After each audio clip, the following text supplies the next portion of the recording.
think that that sort of dichotomy and dualism that I read on your blog is the exact script that Majestic would want people to buy into to support interplanetary war. And I think that there is I think a paranoia over interplanetary war per se, and that scenario is laudable. Okay, in a certain way, we understand that you're coming from a heartfelt perspective when you talk about let's not get caught up in polarities. Okay. But what we don't want to do is analyze this scene, this scenario, and the realities that are out there, and say we've come to definitive statement where we can say there are only good ETs. Now let me tell you why that's dangerous as well. Because what that does is leave people, humans, and humanity possibly in general, in a vulnerable position, because they are then going around following ET like the Pied Piper down whatever road they're taking. No, I've always said, and unfortunately you haven't read my books and things, but actually I have. Well, and I have made it very clear that there are two things that are equally dangerous: the deification of these visitors or the demonization of them. Each are equally dangerous, and I've said this since the early 90s. And then we're in agreement. But what you said on stage was not that. I didn't deify them, and I didn't demonize them. My point is that we're living in a universe together.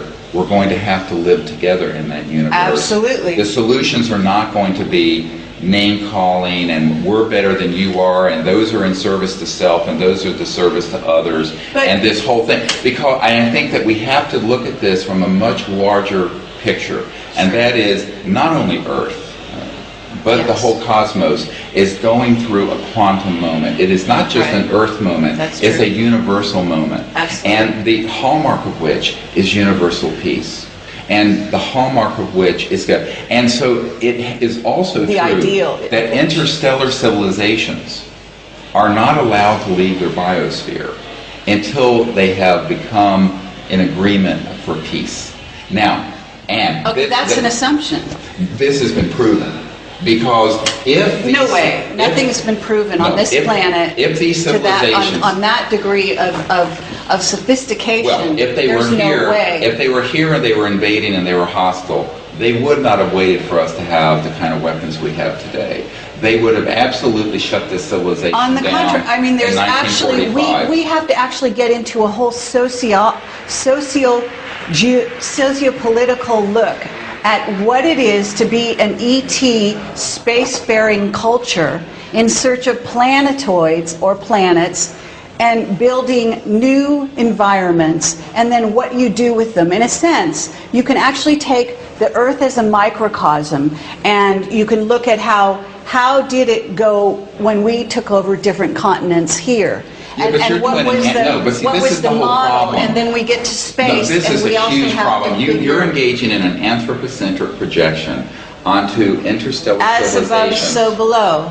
Well, in your belief, but I think that you're completely incorrect. All I'm saying is we're part of the universe, and that you can't eliminate, and there's no definitive decision on this part. You're making absolute statements. Do you think our classified projects have traveled interstellar yet? Absolutely. Yes. Yeah, they have not.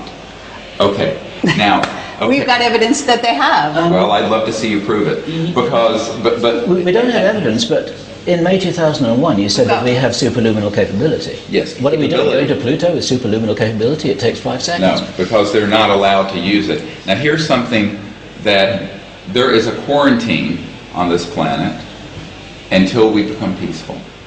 And this is why, if you listen... There's a philosophy that there's a quarantine. No, there is. And if you look at even what Neil Armstrong said... Why? Because an ET told you?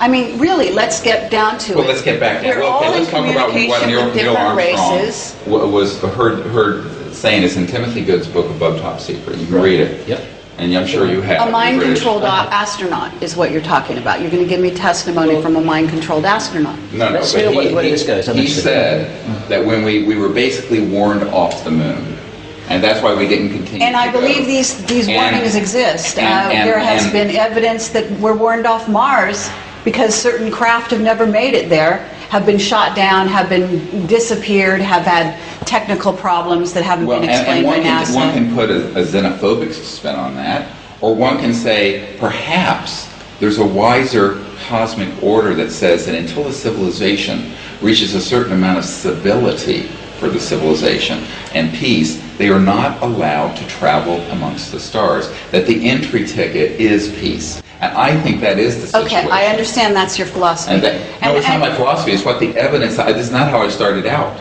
This is what I have found to be true from many different witness testimonies and the observation overall and aggregate. But our witness of the- testimony would contradict that. Well, fine, I'd So like what to do you speak do to with them. that? Yeah, absolutely. Yeah. And maybe we'll have to compare notes because, Yeah. really, to be honest with you, Yeah. this is valuable. Because what happens is, for Right. better or worse, we're both out there. We're both investigating these questions, and they are open questions that actually They are, but I think it's the rather unhelpful information if you go hasn't onto a been- blog and say that what I'm saying and doing is It- sinister. I think I've that, said- I have never said anything It harmful was about you guys. it's insidious. The reason it's and this and that. insidious And I think that is this because is it leaves exactly the kind of earth thing. And I'm going vulnerable. to absolutely, you invited me to an interview, I'm going to Sure. provide an interview. If you want to overtalk everything I say, you can overtalk what I say. You overtalk But- us. But I am telling you that I'm being interviewed. And so the point is that if... It's mutual. See, you don't know this, and I'm sorry, we didn't have time to tell you our philosophy of how we conduct an interview, but I did kind of warn okay, you so we want to have that we a had debate. differences of We opinion. have differences of opinion, and that's fine. But I think the most dangerous thing we can do is say everyone has partial information. Right. To start making sweeping judgments that are negative. And you can say, well, it's not negative, we're just saying that they're in service to self versus service to others, and couch it however you wish. But if we go down that path, we're already creating a new cosmological us versus them, which is the absolute recapitulation of the mistake on Earth for the last 10,000 years. I think we can do better than that. I think we have to learn to look at these things, and let's say that everything that your philosophy and how you're viewing this is correct. If it's 100% correct, I would still say the path of wisdom is education, Absolutely. elucidation, engagement peacefully, Absolutely. higher states of consciousness, Yep. all of this. Yep. I don't think it consists in characterizations, name-calling, what have you. Now, that goes on the diplomatic front and between nations on the earth. And I think we have to be very careful not to engage in that sort of anthropocentric projection of the current state of duality of the human condition on these visitors. I think it may be much more difficult to make those kinds of assessments. But if we go down that path, what we'll be doing is that we'll be dragging the baggage of the old era into this pivotal time, this embryonic time, where we're trying to transition to a new civilization, the hallmark of which will be universal peace. I don't think we're going to be going into a period of time of competing planetary systems having wars. And I think that this is, although that is the Scientological view and it's many of the eschatologists' view, I think that actually we're going to go through a quantum transformation that's global and interplanetary that will make this quite clear in the coming years, if not months. I think that time is getting very short for how much more time we're going to have before there's this large transformation.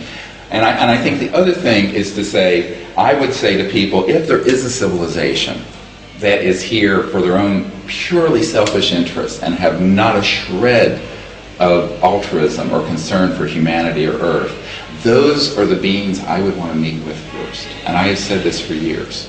Because you need a diplomatic initiative to North Korea and Iran and China more than you do to Great Britain, if you're an American, let's say. Absolutely. And so this But is you can't be in denial of the there's no potentiality. denial here. I'm not